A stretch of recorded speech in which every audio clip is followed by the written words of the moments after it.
Hello, crew and Nikki. It is Sunday, the 16th of November, um, and we've had a pretty busy week this last week. To start off with,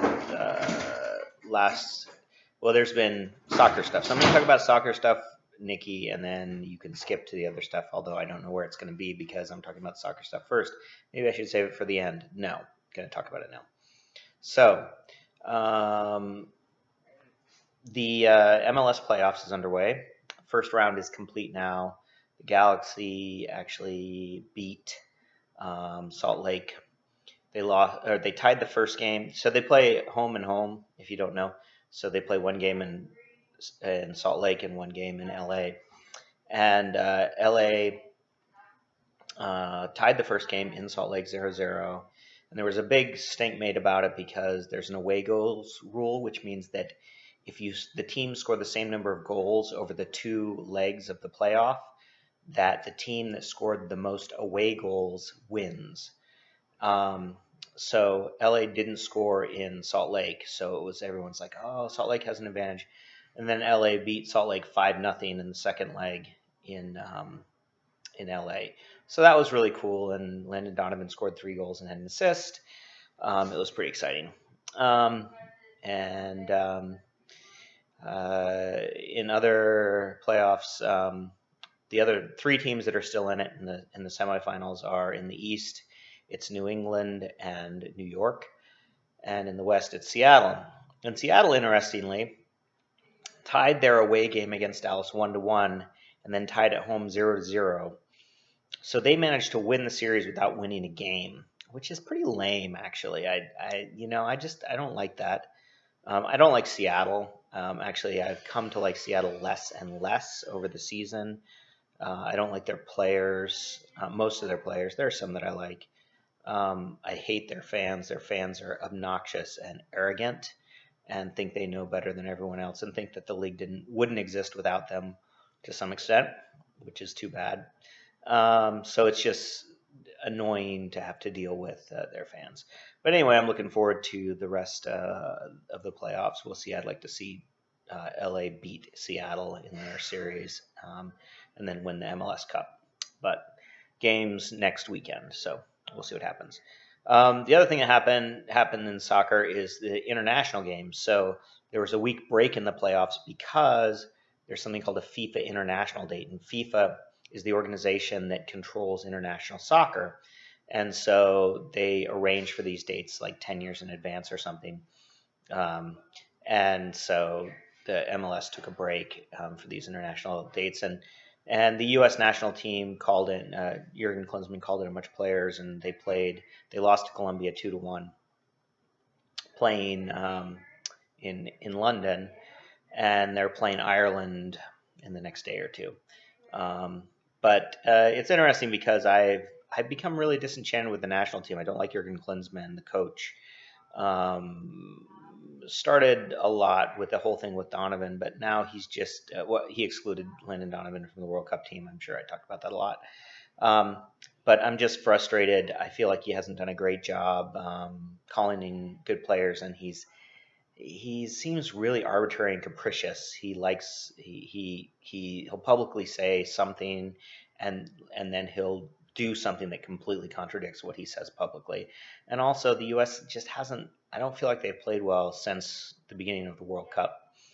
They've reverted to sort of old, cynical styles of play, which he promised at the beginning of his tenure that he was going to move away from. So they play Ireland. We'll see how it goes.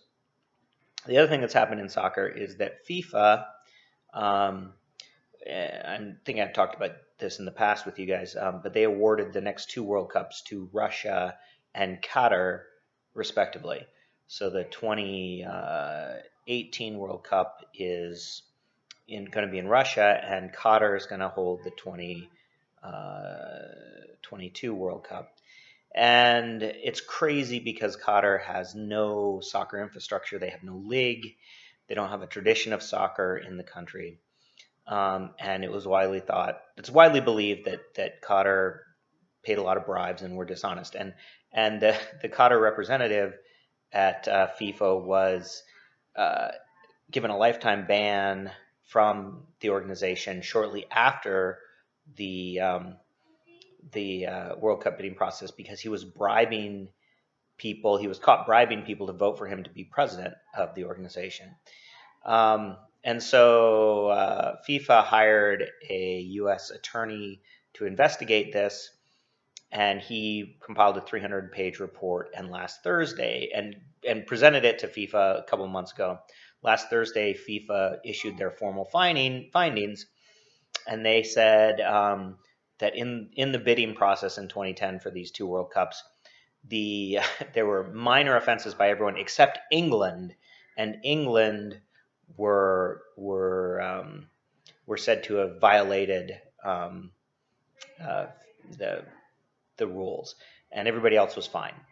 At which point, so they make this announcement and release like a 40-page document, and less than 4 hours later, the consultant who they'd hired, who was a former U.S. district attorney or federal investigator or something, issued a statement saying that their summary of his report had factual errors and inaccuracies and omissions, and that he was going to appeal the report if possible.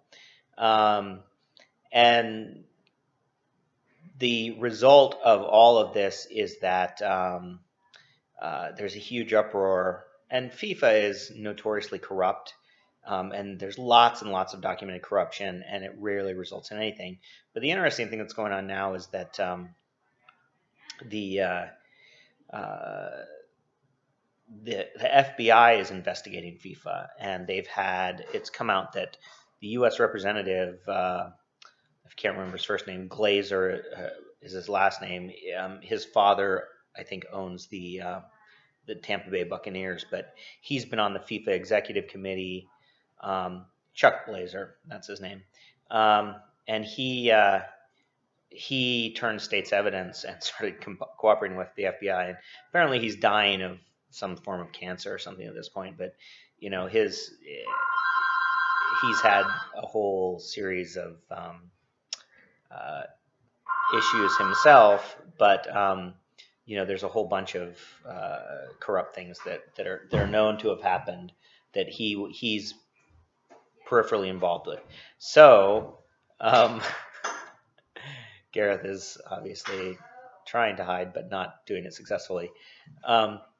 So the FBI is now investigating, and additionally, apparently UEFA, the European Fédération de Football, or whatever they're called, Union of, I don't know, football, is convening a session to talk about maybe trying to secede from FIFA.